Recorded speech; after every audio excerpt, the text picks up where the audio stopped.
Welcome to the deep dive. You sent us excerpts from Napoleon Hill's Law of Success, and, well, that's exactly what we're going to do. Dive deep, pull out the core insights for you. This book, it has a pretty fascinating origin story. It really does. The whole idea started way back in 1908.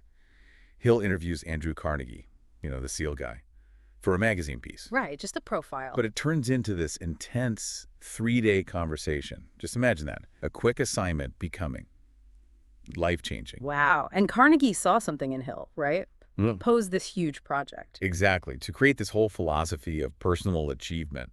It's kind of amazing that one chat sparked everything. And Carnegie wasn't the only big name involved? No, not at all. Henry Ford's life, his work, that also fed heavily into the principles and law of success. He'll actually study these successful people firsthand, observe them. It wasn't just theory. That's interesting. And he wanted to make these big ideas accessible, even for young people. Yeah, that suggests he really wanted it to be practical, widely understood. Like Judge Gary said, its simplicity was its strength. That's right. Judge Elbert H. Gary, big name back then, he noted that. The philosophy's simplicity, its obvious soundness, that's what made it compelling. Practicality. So for everyone listening, the advice is keep an open mind as we go through this. Hill himself suggested that's the key to getting rewarded here. Definitely. And the book also includes this personal analysis chart. Hill looks at 9 people, some successes, some not so much, Why? What's the point of that? to help you spot the danger points, the success factors, and really to get you thinking about your own analysis. So the big picture here is that law of success is kind of a blueprint. Understanding the forces around us, using them, achieving what you want. Let's get into it, starting with this mastermind idea. Okay, the mastermind. Lesson 1 defines success. And it's not like a fixed goal. It's your ability to constantly adapt to life, to changes. With harmony and poise, he says, understanding the environment. Right, it's dynamic, not static. And it's not just you alone. Ah, the cooperation part. Developing a personality that draws others in harmoniously.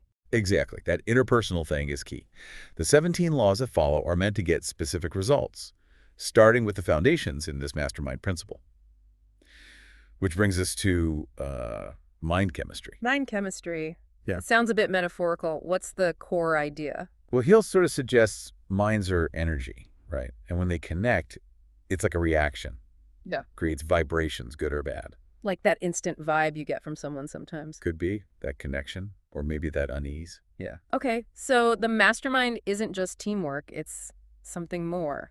Emergent. That's the idea. It's this distinct third mind, born from 2 or more minds blending harmoniously, and this collective intelligence. It's usable by everyone in the group. And it's more powerful than the individual minds added up. Supposedly, yeah. The combined power exceeds the sum of the parts.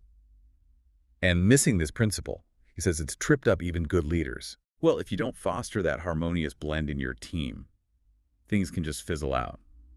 He points out that sometimes you need the leader physically present to keep that energy going, which is why sales teams have those regular meetings, maybe. Sounds like it could apply beyond just, making money. Oh, absolutely. Yeah. Hill thinks understanding mind chemistry could help with health, even solving economic problems. He kind of admits past successes were maybe accidental, hinting we could be more deliberate. But that harmony piece is crucial. Clashing geniuses don't make a mastermind. No way. Hill warns that alliances built on conflict or unfriendliness, they're doomed. It really hammers home the need for positive cooperative energy. You mentioned commentary on Ford, Edison, Firestone. How do they fit in? Right. It's important to remember Hill's writing before a lot of modern stuff existed, but he flags Henry Ford for having this really sharp, practical grasp of organized knowledge. Which helped him attract the capital he needed. Exactly. Although Hill adds this nuance. Even Ford might have made mistakes applying these laws. Nobody's perfect, even the titans. Right. And lots of powerful people gained influence just by organizing knowledge, maybe without even fully grasping the mind chemistry part consciously. Then there's Woodrow Wilson, the League of Nations. That's applying this on a massive scale. It feels like it, yeah. Hill saw it as this huge humanitarian idea, blending international minds for peace. The League started in 1920, aiming for that. Yeah. Though, history showed its limitations. And the failed Colosseum project, a cautionary tale about harmony. Yeah, that story's powerful. Had resources, official backing, but failed because of opposition, lack of agreement. It shows Hill's point. Lack of harmony sinks ventures. From business right up to, as he puts it, celestial mechanics. Wow. He really sees it as universal, that lack of harmony. Often the main reason things fail. Which leads us nicely into education and organized knowledge, remembering that harmony is foundational. Okay, education. Hill seems to have a very specific take beyond just school. Absolutely. Lesson 1 segues into this. For Hill, it's not just pouring in facts. The Latin root, educare, means to draw out. So it's about developing the mind's own abilities. Unlocking potential, not just filling a bucket. Precisely. And that flows right into organized knowledge. Power doesn't come from just having info. It comes from knowledge that's structured and crucially used. Application is key. Knowledge sitting there is worthless. Exactly. It only gets powerful when it's organized, classified, and applied to a purpose. He contrasts the knowledgeable but ineffective person with someone educated who uses knowledge strategically. Like tailoring your pitch, Yeah. selling different real estate to different people. Right. Relevant knowledge presented effectively. Okay. And he tells that great story. The guy buying land, adding a log house, then a dining room, gas station, cabins. Building it step by step, meeting different needs. Smart. Very smart. Organized knowledge in action. And Hill sees this philosophy helping loads of people, managers, employees trying to get ahead. Merchants, salespeople, farmers wanting better marketing. Yeah, a really wide range. Even people needing to neutralize negative influences in their lives. So it has protective uses too. You think so? And he comes back at combining minds. Hmm. You can create a powerful mastermind, or its destructive opposite. So a leader really has to think carefully about who they put together. It's not just about smarts. Absolutely. The leader's job is to group people whose minds can blend harmoniously at key points. He wraps up saying, the chief quality of leadership is bringing people together effectively. And credits Carnegie with that insight in the next lesson. Okay, lesson 2 then. A definite chief aim. Sounds straightforward, but I bet there's depth there. You bet. Hill says having a clear purpose. That's the only real fortune worth finding, and it's inside you. A definite chief aim stops you wasting effort, stops that aimless feeling. It's about being intentional. And he's really emphatic about making it concrete, right? Not just thinking it. Oh, absolutely. Choose it, write it down, put it where you see it every single day. Constant reminder. It's interesting. In Think and Grow Rich, he pushes this even harder. Most self-help since echoes this. Like making it tangible, turning a wish into a target. Exactly. And he loops this back to the mastermind principle. That's a key tool for making that written aim real. But he warns immediately. Just having the aim isn't enough. Nope. Not without a definite plan to get there. So aim plus a plan equals potential. That's the formula, which leads to the next step. Forming your friendly alliance, your mastermind group. He stresses they need to be totally on board with your aim, get a written copy, everyone aligned. And this alliance isn't just passive support, they actively help. For sure. Hill recommends they actually affirm daily their belief that you can and will reach your aim. He emphasizes persistent effort, unwavering faith, sticking with it. He uses historical figures too, doesn't he, to show it's not always easy. Yeah, Columbus, Washington, Lincoln, they all hit major roadblocks. It's part of the journey. He tells you, the listener, to get totally absorbed, like ride this hobby relentlessly. And that quote about opportunity ties into focus. Right, from John J. Ingalls. Opportunity is fleeting. Doubt and hesitation are costly. Act decisively once the aim is clear. But he also warns against getting too narrow. Tunnel vision leads to stagnation. Ah, a balance. Intense focus, but keep peripheral vision. Nicely put. Well. So he wraps up reiterating the actions. Choose the aim, write it, put it where you see it. And he calls out procrastination. Reminds you it's your responsibility. Analyze your desires, decide, pursue. Okay, so from a clear target, we need belief, self-confidence in lesson 3. Right. Lesson 3, self-confidence feels foundational. Hill says it's not innate, it's a mental state you can develop. How? What's the mechanism? Through consciously directing your thoughts. What he calls autosuggestion. And right away he flags fear as the main obstacle.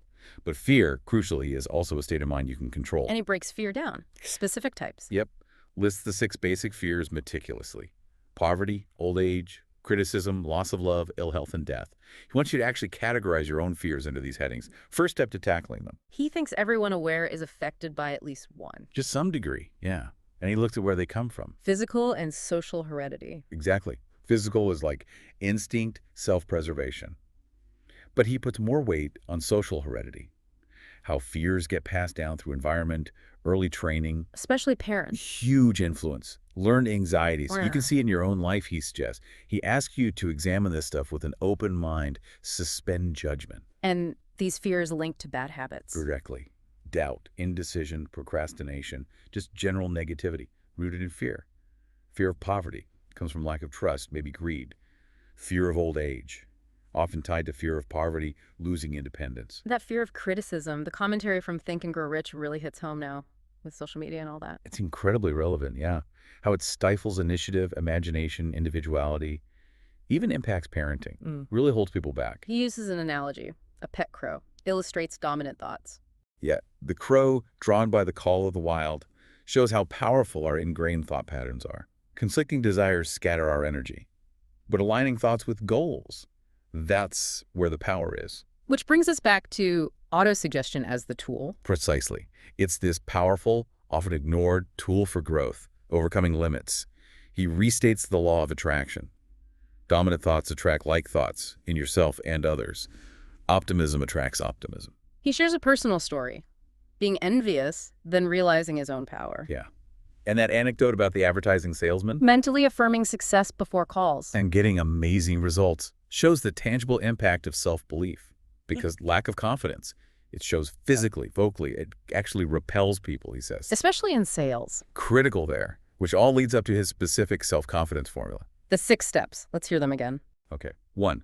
Visualize your definite chief aim clearly. 2. Act persistently to make it real. 3. Use auto-suggestion daily on all 17 success factors. 4. Write down your definite purpose for the next 5 years. Service, compensation. 5. Understand success needs truth and justice. 6. Sign it, repeat it aloud daily. That daily repetition sounds absolutely vital. It is. It's about habit. Like carving a groove in a record, the mind follows. Consciously direct your thoughts, form the habit, even if it feels forced at first. The formula embeds belief in your subconscious. Like learning to write through practice. Same principle. He contrasts Henry Ford's big vision with other machinists just focused on the paycheck. Ford demanded more of himself. Exactly. That poem he includes sums it up perfectly.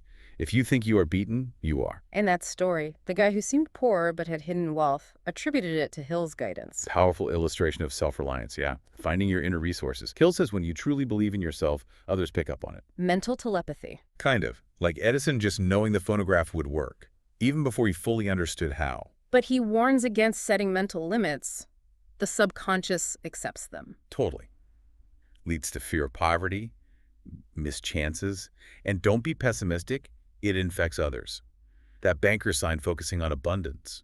Businesses avoid pessimists. Though success isn't only measured in dollars. Right. Even while talking financial independence. That thought experiment about counting $1 million. Shows the absurdity of focusing just on the physical cash. Yeah. He shares his own early story. Mm. Happy with little money, didn't learn its value then. Until his son was born. That was the trigger. Big motivator. Pushed him towards earning more. Selling advertising paid way better than just writing. He tells about that oyster industry stunt. Yeah. Brought in good cash. And a colleague helped him move to a bigger city. A turning point. Samuel G. Blythe, yeah. Helped him get a job in Philly, but then he struggled, managing the ad department, overspending. That was the jolt that changed his habits. Exactly. Forced him to get serious about finances. Which brings us to the core strategy. The habit of saving. Just saving a small percentage, even 5%. Start there, yeah. It compounds, builds confidence as you see it grow.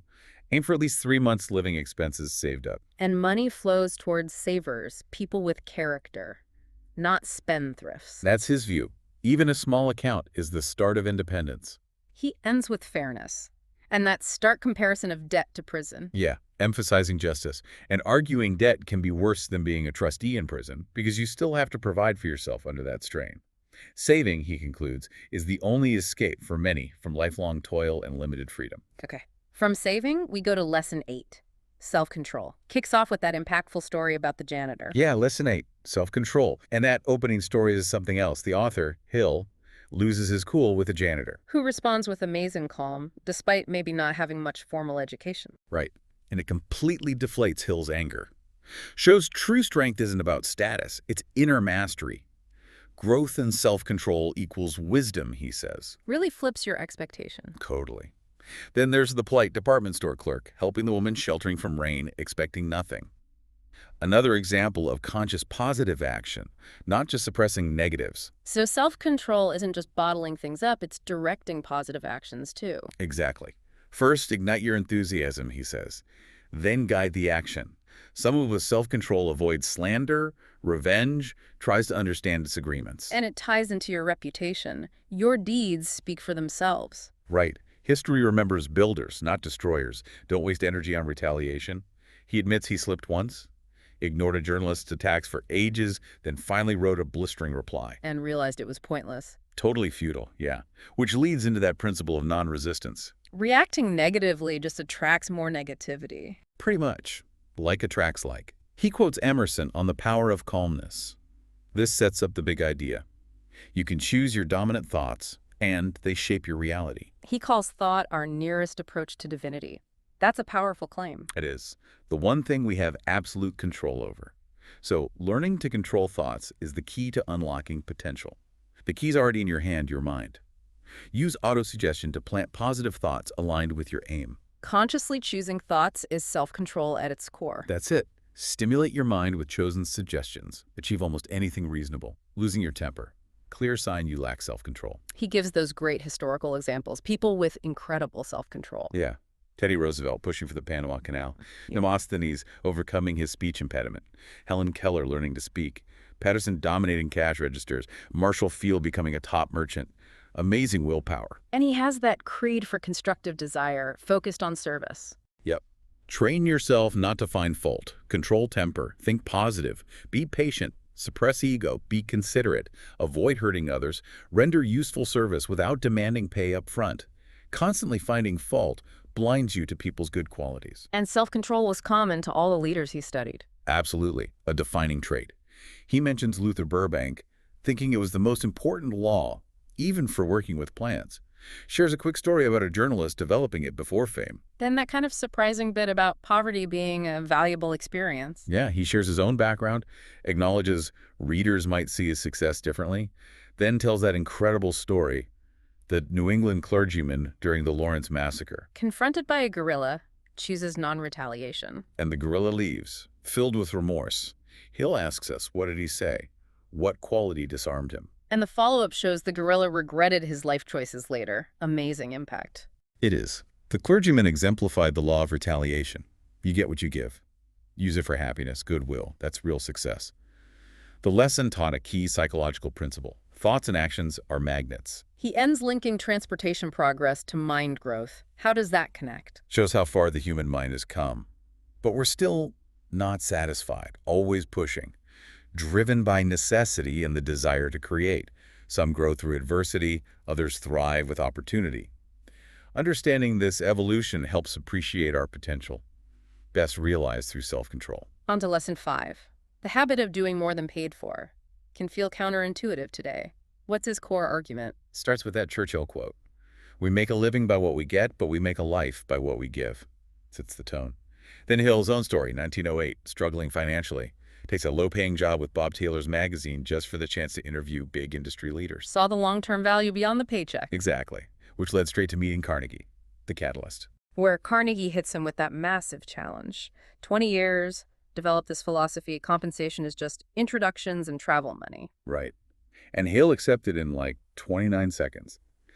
Underscores Carnegie's belief in grabbing opportunities fast.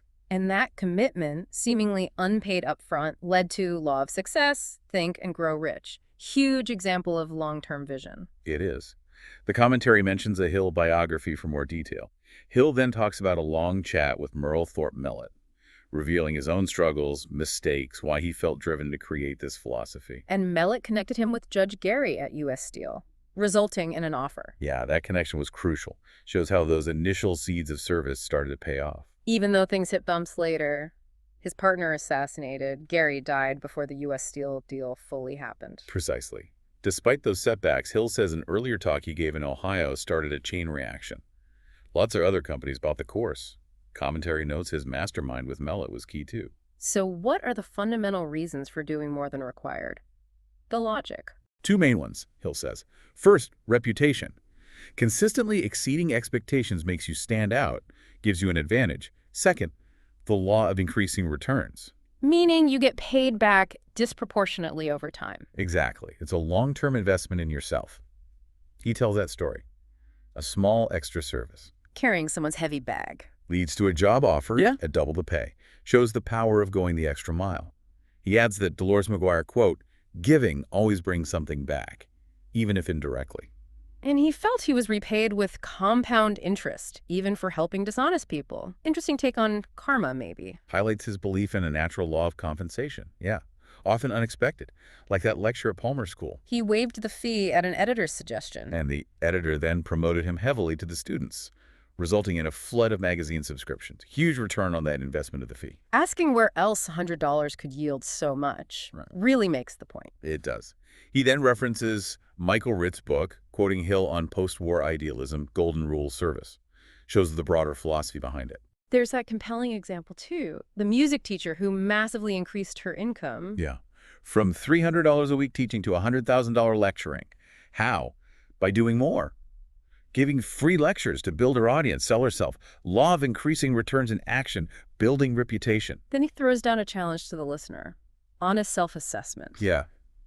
Are you really doing your best? Take responsibility for mistakes. Require self-control. He even jokes paying someone to expose your weaknesses might be worth it. Tough, but maybe true. Acknowledges struggles are part of life, but helpers are vital. Leads into pleasing personality. Seems like it. He tells about that powerful lady, her handshake, smile, disarming, made him a willing victim.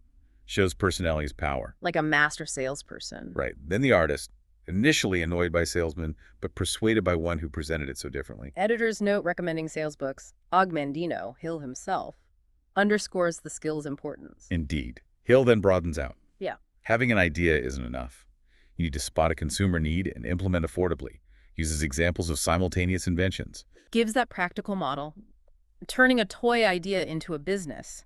Personality and organization key for funding. Exactly. Find what people want, produce it well, add your unique touch. Lists modern roles.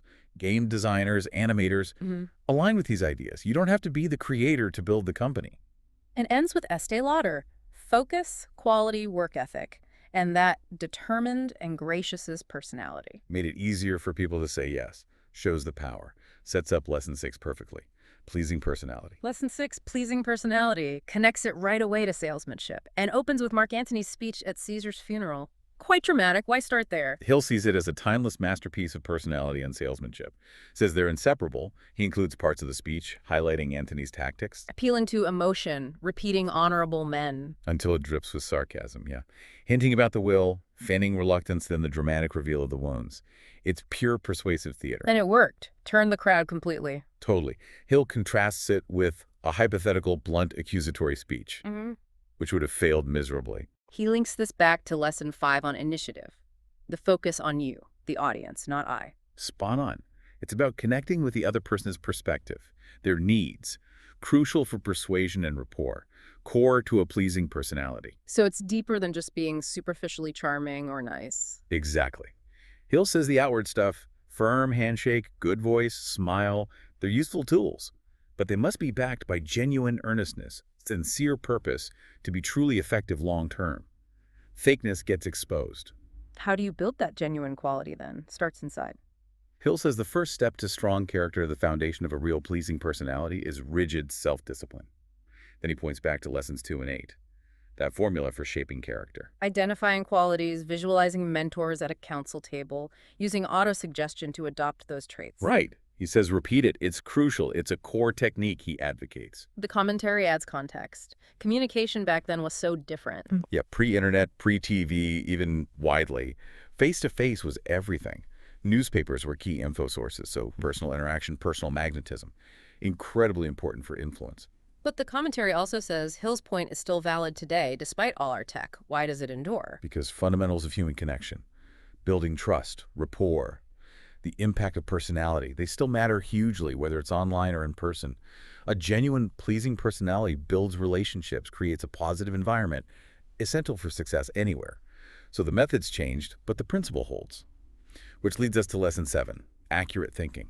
Lesson 7, accurate thinking, seems more critical than ever with all the information and misinformation flying around. What's Hill's approach? He defines it as essential for separating truth from falsehood and for organizing knowledge into usable forms. Just having facts isn't enough. It's organizing and interpreting them that leads to wisdom. Sense-making, not just collecting data. Oh, processing effectively, drawing conclusions, not just hoarding info.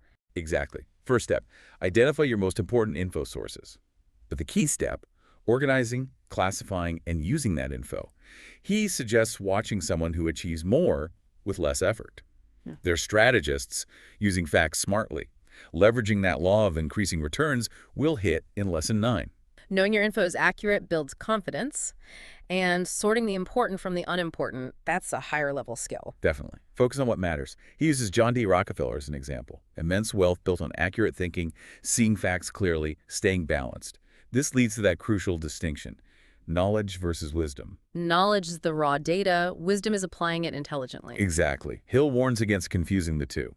Knowing lots of facts doesn't mean you understand their significance or how to use them, which leads to a more abstract concept he introduces, infinite intelligence. Infinite intelligence. Sounds big, maybe a bit mystical. How does he define it? He describes it as this universal energy or force, accessible through creative thought.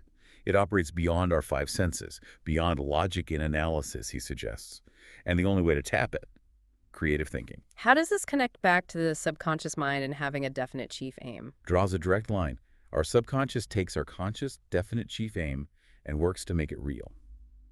And it does this with the aid of this infinite intelligence. That's the idea. So our job is to hold the goal clearly, focus our energy, believe, and then this larger force helps manifest it. Pretty much. Select the picture of your aim, focus intensely, impress it on the subconscious via auto-suggestion, Yeah. then expect results. Maintain that confident expectation. But there are conditions, right? It's not just wishing. Right. He warns, infinite intelligence won't help negative or selfish goals. And creative thought itself requires expectancy, faith, confidence, letting negative emotions dominate that blocks your aim. So a positive, open mental state, free of prejudice and fixed opinions, is vital for accurate thinking and tapping into this. Absolutely essential. Needs a clean mental environment. He uses the example of medical students getting anxious about diseases from constant exposure. In that story from Dr. Schofield, the woman whose tumor changed with her mental state. Incredible illustration of the mind's power over the physical body. The mind, Hill says, is this automatic perpetual energy, always moving, conscious and subconscious. Really underscores the need for conscious direction, like we talked about with self-control. It does. Understanding the mind is crucial for accurate thinking because the mind is the thinking energy. Control and direct it. That Lincoln quote about General Grant. Cool persistency of purpose. Right. Desire isn't enough. It needs persistent backing, focused thought until the subconscious fully takes over and drives it. He ends with that Ella Wheeler Wilcox poem, Thoughts Are Things. Mm. Really encapsulates the power he's discussing. Beautifully. Thoughts have consequences, align with universal law. Completed thoughts create vibrations, impact reality. We are physical beings animated by thought. And he suggests revisiting the mastermind, because accurate thinking is achieved through that principle. Moving to lesson 12, concentration. He calls it a keystone. Yeah. Why is focus so central? It's absolutely central, essential for mastering your mind. Any definite chief aim to become reality must be held in the conscious mind faithfully focused until it forms a permanent habit. Intentional mental persistence. He includes that W. Clement Stone quote about environment's influence. How does that connect? Stone urges choosing an environment that supports your goals. Hill elaborates. We absorb thought material from surroundings, family, friends, books, habits. But interestingly, he notes many great geniuses develop concentration despite distracting environments. So while environment helps, concentration is a skill you can build, maybe even transcend surroundings. He calls it a magic key. Yeah. Unlocks a better life, opens prison doors, turns failure around, misery to happiness by letting you direct mental energy effectively. His definition. What is it? The ability, through habit and practice, to keep your mind on one subject until you fully understand it. The commentary clarifies his see yourself advice. It's active visualization, not just daydreaming. Needs focus. He uses that powerful analogy, focusing sunlight with a magnifying glass. Exactly. Focused light creates intense heat, fire. Focused thought creates intense results. He even wonders if the same laws governing physical elements apply to the mastermind's power when focused on a goal. Connecting matter and thought as forms of energy. Yeah, both are energy. Thought is just more organized energy. You feel it from people, right? Their presence can energize or drain you, shows the tangible impact. He revisits the mastermind definition here. Harmonious alliance, definite end, faithfully observed, creates power accessible to all members. And he stresses again, all 17 lessons interconnect. Miss one, the whole system weakens. He has that fascinating hypothesis. Concentrating intensely attracts related Yeah, facts. like a magnet. Focus deeply on a subject, and related info, insights, opportunities seem drawn to you.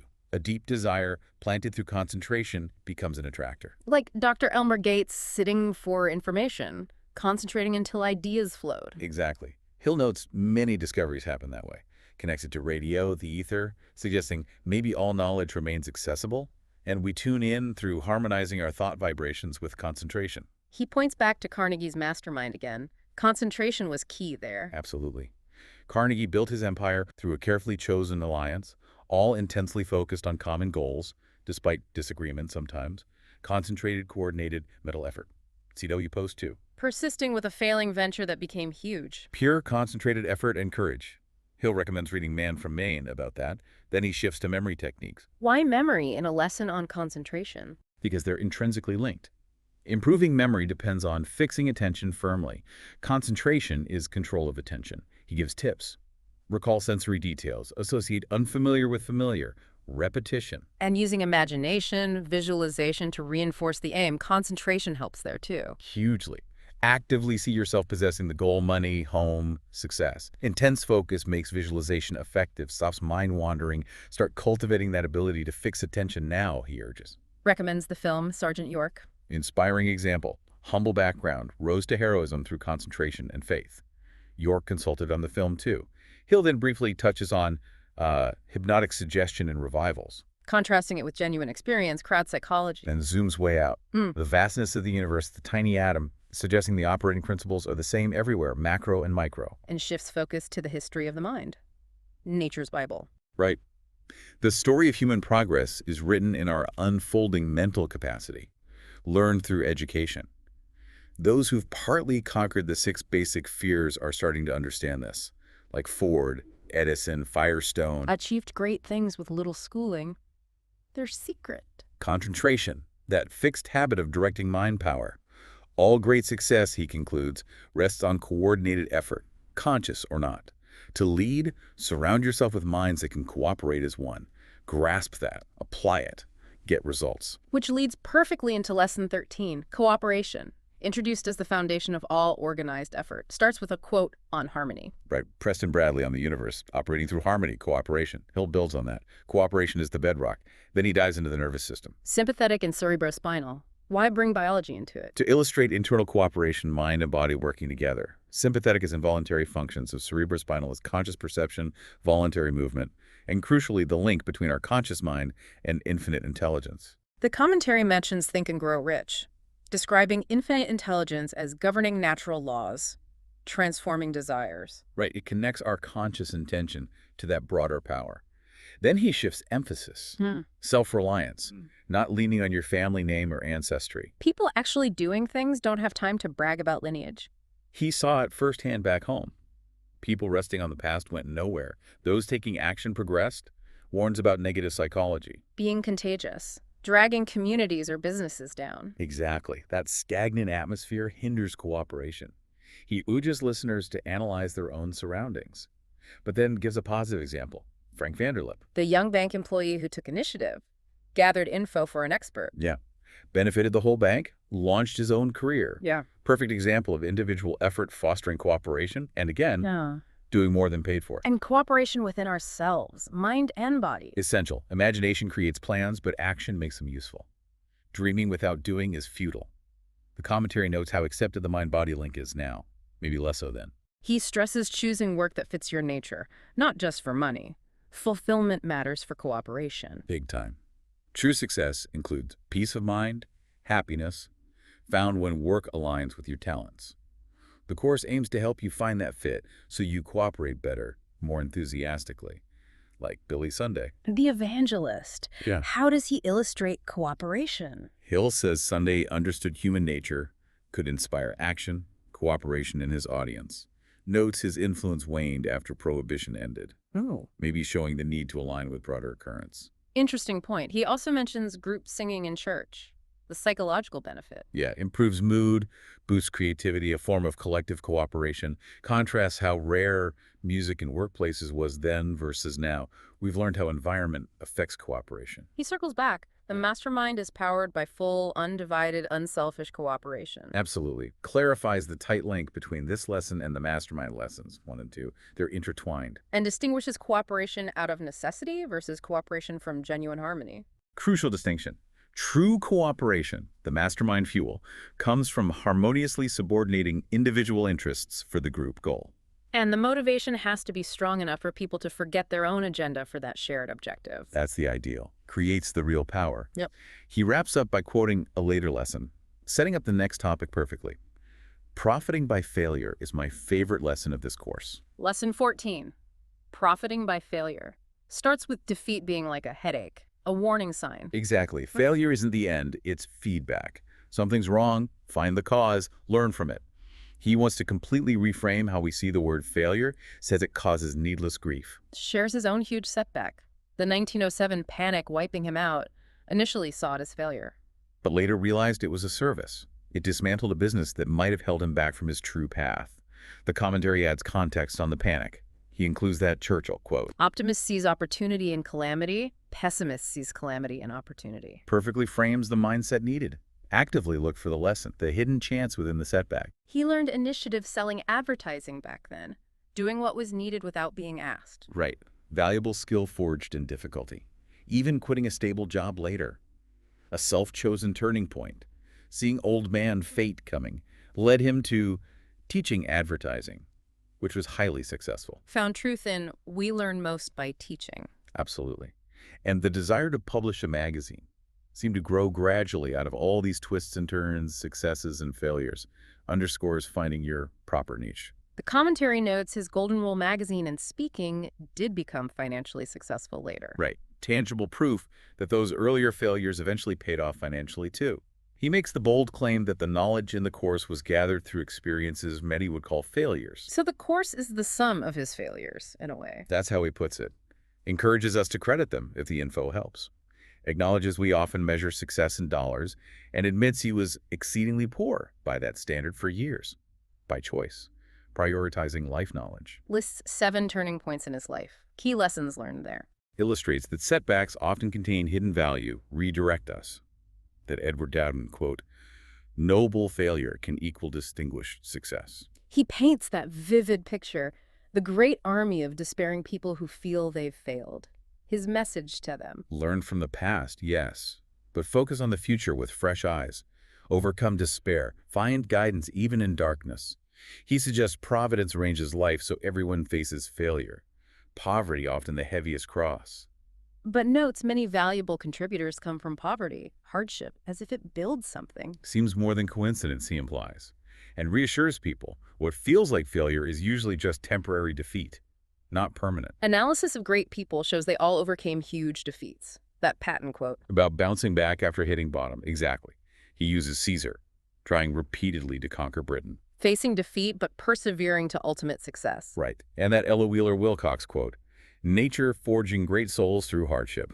The final, crucial takeaway. No such thing as true failure, only temporary defeat. Don't accept it as permanent. Don't give up. Sets up lesson 15. Tolerance. Lesson 15, tolerance. He presents it as vital for understanding, profiting from others' experiences. Mentions those 2 inheritance forces again. Yeah, physical heredity, biology, mostly fixed. And social heredity, environment, training, beliefs. Very influential but changeable. Social heredity shapes our biases, often subconsciously. And the big, organized forces shaping social heredity. Schools, churches, the press, huge power to instill ideals, perspectives. Commentary reminds us WWI deeply affected Hill, that strong hope for lasting peace afterward. He connects tolerance directly to peace. Global, personal. Absolutely. Lasting peace needs tolerance, understanding, quotes Emerson. Peace through understanding. Suggests we can foster peace via social heredity. Teach kids the futility of war. And the lesson from WWI itself, organized effort. Yeah, the turning point when allies unified under Foch. Apply that cooperation and tolerance in our lives, communities. Reduce friction, improve service, profit.